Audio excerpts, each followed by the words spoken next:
and welcome to Palace Confidential, your weekly hit of royal news, right here on Mail Plus. I'm Jo Elvin, your host, and here's what you have to look forward to on today's show. William the Ruthless. We look at reports that the prince has ditched an old pal for siding with Harry and Meghan. The news comes as our transatlantic royals have announced their first show for Netflix. Don't forget, for more royal news, insight and analysis, you can go to mailplus.co.uk/royals or click the link below. But first, Andrew Morton is one of the world's leading royal biographers. He's written books on everybody from Prince Andrew to Kate and William, Meghan Markle, and probably most famously, the late Princess Diana. He's turning his eye now to the always intriguing relationship between the Queen and her late sister, Princess Margaret. Here's part one of our interview with him now. We can certainly see the repetition of history here, the heir and the spare, parallels of character. The Queen, cautious, solid, steady, sensible, self-disciplined. All those words could apply to William. And with Margaret, someone who kicks against the traitors, someone who is a bit of a royal rebel, someone who flouts convention. Well, with Harry, you've got a mirror image of Margaret in terms of characters. And it's also interesting as well that Elizabeth, growing up, always had her arm around Margaret, looking after her, looking out for her, making sure she didn't get into trouble. And you have the same thing with William, famously saying, you know, I've put my arm around Harry for all of his life and I can't do it anymore. It's a fascinating parallel. It's almost like, you know, the wheel turning and coming out with the same result. For Margaret, she had to make her own way, and for a long time she was quite lost and alone in this. She struggled to find a purpose in life, and I think it's one of the lessons I've learned from researching and writing this book, is that it takes a long time to become a prince and a princess, and a long time to find a position where you're comfortable. In the royal family, it's a general rule that if you're ill, you take an aspirin and carry on, because they know almost from birth that people rely on them, that there are engagements organised. You can't just let down hundreds, sometimes thousands of people by saying you're sick. And that also applies to mental illness. When Margaret was going through very severe difficulties, her sister would say, when she threatened suicide, she's going to throw herself out of her bedroom window. Well, let her carry on, because her bedroom's on the ground floor. So there was a kind of insouciance, a kind of indifference towards it. That said, that when Diana appears on the scene and suffers from the eating disorder bulimia nervosa, the royal family had to take note of that kind of illness. And she visited several psychologists and psychiatrists in London, but Diana was a very different character to Meghan Markle. Meghan Markle, very confident, even as a little girl, she would hand out prizes to the teachers in her school. She led an anti-war protest when she was 10. So she was the polar opposite to Meghan Markle. She would have been quite jealous of the fact that Meghan is very fluid and very articulate in interviews, and also when she gives speeches, because Diana always wanted to be able to give a really good speech. Even though they were different characters, the trajectory of the way they were treated once they went inside the royal family has remarkable similarities, both by the media and also inside the palace. Diana felt rather lost, rather alone, very isolated. So too did Meghan Markle. That was their truth. When it comes to the media, in the beginning, what struck me was that Diana was blamed for members of staff leaving and so on. And she was called a fiend and a monster, when at the time, as she told me later, she was suffering from all kinds of ailments, what she called the Dark Ages. But Diana was moving towards America herself. She was spending more time there. She was dating an American. She was even, for a time, she had an ambition to be the First Lady, which of course was just a little bit of silliness, but nonetheless. And she admired Americans, so she would have admired Meghan. But at the same time, I think she would have warmed to Catherine because Catherine, like Diana, was shy. She was a product of her background and she's worked through it. And she sees her role as supporting her husband, just as Prince Philip saw his role supporting the Queen. Two couples who supported each other through the vicissitudes of royal life. We'll have more of that interview to come, but for now I'd like to get the thoughts of our Mail Plus panel. Joining me this week are the Daily Mail's royal editor Rebecca English, the Mail on Sunday's diary editor Charlotte Griffiths, and the Daily Mail's Saturday diary editor Richard Eden. Rebecca, Andrew making the comparison there between the treatment of Diana in the royal family and the treatment of Meghan. Do you think the Queen just must be at the end of her rope with, this issue just constantly raising its head? There's no doubt. I mean, the last few years have been intensely frustrating for her. But you see, I fundamentally disagree with Andrew on this issue, that the whole Meghan situation is like Diana repeating itself. There's no doubt that the palace didn't handle Diana with all her complexities and all her frailties very well at all. And while I'm not saying they were entirely perfect in their dealings with Meghan, I do know that people bent over backwards to help her in a way that they didn't bend over backwards to help Diana because they'd learned from those previous mistakes. So I disagree with Andrew quite fundamentally on that. Richard, what do you make of this idea, this suggestion of Andrew's that Diana would have been jealous of Meghan's abilities? I mean, I slightly tire of the, women must hate each other kind of narrative. What's your view? Well, I think, of course, Morton's right that, when Diana married into the royal family, it was such a different time, wasn't it, from when Meghan did? Because, Diana was, almost a child, really. What was she, 19? And she had none of that training or background, whereas Meghan was the professional, the trained actress. For me, the two women, they really represent sort of different sides of Diana's personality. The sort of rebelliousness and unwillingness to conform that sort of Meghan shows. But then also Kate seems to stand for tradition in a way and for upholding all the things that Diana, definitely valued. So it really is an interesting sort of reflection of two sides of her personality. I'm sure she would have loved both women, but would have been devastated by the way things have turned out. Charlotte, what do you make of this idea that it's the shy royals who really finish first? The more demure, the quieter ones tend to have the roles. They mould into the roles rather than trying to mould the roles to them. Is that a fair point? In a way, it's handing over your personality, isn't it? So those who are willing to give up their agency and their voice, as Meghan might say, seem to be rewarded. But it's very hard to find someone who's willing to do that, because you almost need to find somebody who feels like they've won the lottery of life just by marrying into the royal family, and they're therefore willing to hand over their whole personality in exchange for this fantastic honour of being part of the royal family. But not everybody thinks that way, as we've learned. Well, I mean, and history has shown us, hasn't it, Rebecca, that while what's fresh in people's minds is Harry and Meghan's accusations about the treatment, of the harsh treatment they've had in the press, but some reminders there that Diana had her moments as well. Absolutely, though again I feel like I'm being slightly over defensive maybe in this programme, but I kind of take issue with the suggestion that what Harry and Meghan have been through is in any way, shape or form like what happened to Diana. I mean, Diana was subject to, I have to say, it's very sad to say, unimaginable coverage, media intrusion, the likes of which I just don't think we've seen again. I mean, when Meghan and Harry first started dating, everyone was thrilled, including the British press, because they thought finally he found someone who could withstand the pressure.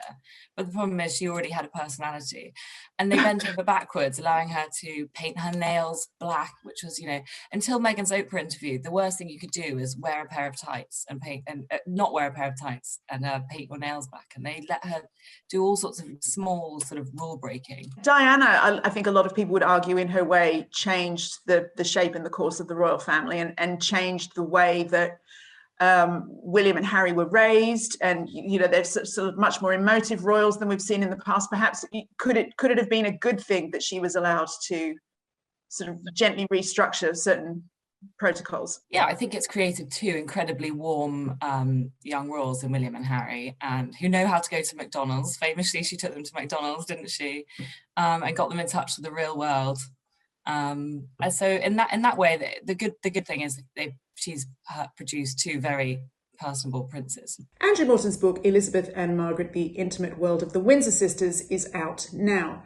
We'll have more of that interview very shortly, but for now I want to turn to another story that's hit the news this week, and that is that of Prince William apparently breaking off his 20-year close friendship with the ITV presenter Tom Bradby. Rebecca English, what can you tell us about that now? This was written by a colleague on Mail Online. It's something I've touched on in the Mail a couple of times, actually, over the past year. Now, for those who don't know, Tom Bradby is a very well-respected newsreader on ITV and journalist, but he's also enjoyed a long-term friendship with both William and Harry. But there's been really deep concern, I know, in palace circles, going as far back as 2019, when he worked with Harry on a documentary around their Africa tour, in which Meghan famously said, no one had ever asked her if it were okay, and Harry confirmed rumours of this schism between him and William.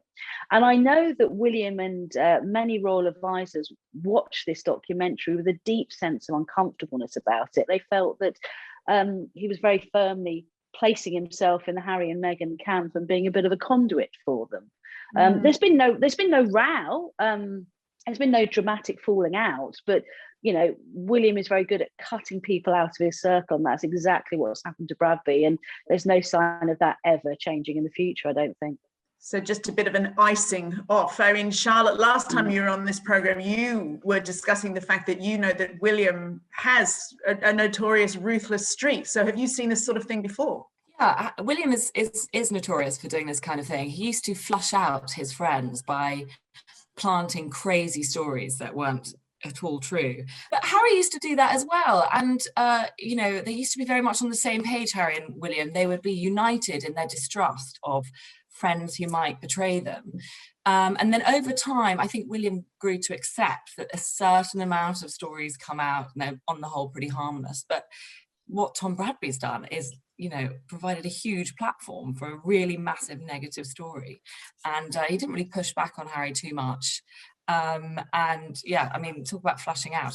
One of his friends has gone on national television and, perpetuated a damaging story about him. Bradby's learning, you can't run with a fox and chase with the hounds. I think it's very difficult. It really brings back for me memories of the War of the Walesers and how, in the 80s, Prince Charles and Diana had their favoured journalists, and you were very much in one camp or the other. William and Harry have really carefully avoided that throughout their lives, and they've never had journalists as close friends who they've used. So what Bradby was doing and acting as a sort of unpaid spokesman for Harry really changed all that, and I think would have horrified William. And so we are seeing the results of that. And this will cause a lot of anguish. Remember that Bradby, is a really important person historically, because it was he who started the phone hacking saga. He was collaborating with Prince William on a TV project, and they discovered that their messages stories were appearing in the news of the world. This led to a major scandal which transformed the British media. So Bradby's been a very significant figure in the past, and indeed his wife Claudia is an old friend of Kate's who worked with her at the clothes company Jigsaw. Is a jeweler. Kate's worn her jewelry. So it's a pretty horrible fallout. Coming back to you, Rebecca, Harry and Meghan have now revealed what they'll be producing for their first Netflix program. What can you tell us about that? They have, and it's focusing on Invictus, which is the kind of Paralympic style event that Harry set up for injured British service personnel, and the work it does is remarkable. So this documentary will be focusing on next year's game, which is being held in the Netherlands, and the progress of some of these injured service personnel in working towards the games. Now, there has been some criticism that he's focusing on a charity that is, an organisation that's very worthwhile, and he is making sure that money that would have gone to him and to Archwell is going to go to Invictus. But obviously, he is producing for Netflix as part of a megabucks deal that him and Meghan had arranged. So he kind of will be benefiting out of it professionally. But I still think it's a great idea, and I think it will be a fascinating documentary of which he's going to appear on camera as well. I feel a bit awkward about saying this, but I do feel uneasy because, this is why the royal family was so concerned about Harry and Meghan's aims to try and make money, because they're being paid millions of pounds from Netflix. Yes, they will donate money from this particular documentary to Invictus, but they got this deal on the back of projects like this. This is their flagship program, which they're starting with, and they're doing it off the back of a charity which, let's remember, was established with £1 million from the Royal Foundation at that time of William, Harry and Kate, and now it's William and Kate's Foundation, and the British government matched that £1 million.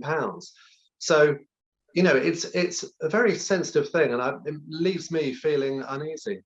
In a moment, we're going to go back to hearing about the Queen from Andrew Morton. But before we do, Charlotte, I just wanted to ask you a story that you've been covering, and that's the letters of support that Her Majesty has been inundated with in the wake of the Oprah interview.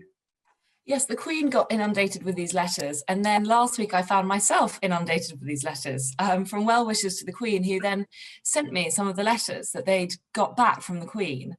And they were so touching to read, because a lot of the letters addressed that Prince Philip had been unwell, but then separately addressed the Meghan well-wishers.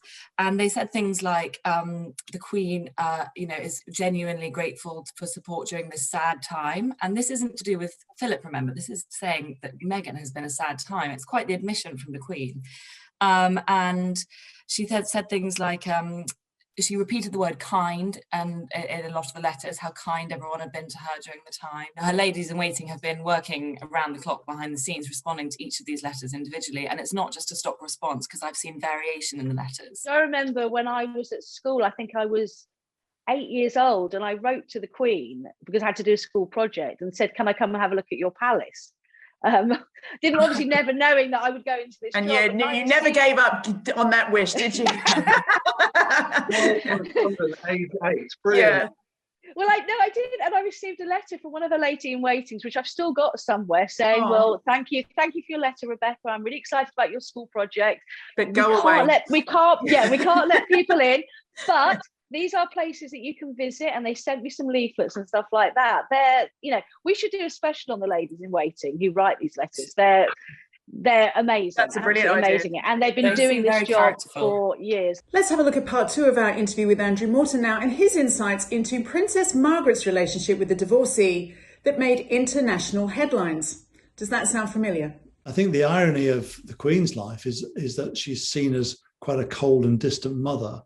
But what she is a woman of strong emotions who was forced by circumstance to rein everything in. And when she became Queen in 1952, people forget she was 26 and she had a young family, and she just literally wasn't able to spend time with them. She went from being a Navy wife who was enjoying life with Prince Philip in the early years of their marriage, having 2 children in succession, to being the CEO of GB Inc. Margaret's relationship with Peter Townsend, or her love affair with him, was probably at the worst possible time for the Queen. She'd literally just got her feet under the desk. She'd just become Queen. Everybody's thoughts were towards the coronation. And the last thing that she wanted was the coronation to be disrupted or to be overshadowed by some scandal with regards to Princess Margaret's love life with a divorced man. But what is fascinating about the whole Townsend affair is that the Queen was prepared in the end to accept criticism of the Crown, to accept some kind of stain on the monarchy, so that her sister could find happiness, because in the end, there were no draconian penalties agreed upon. All Margaret had to do was give up her position in the line of succession.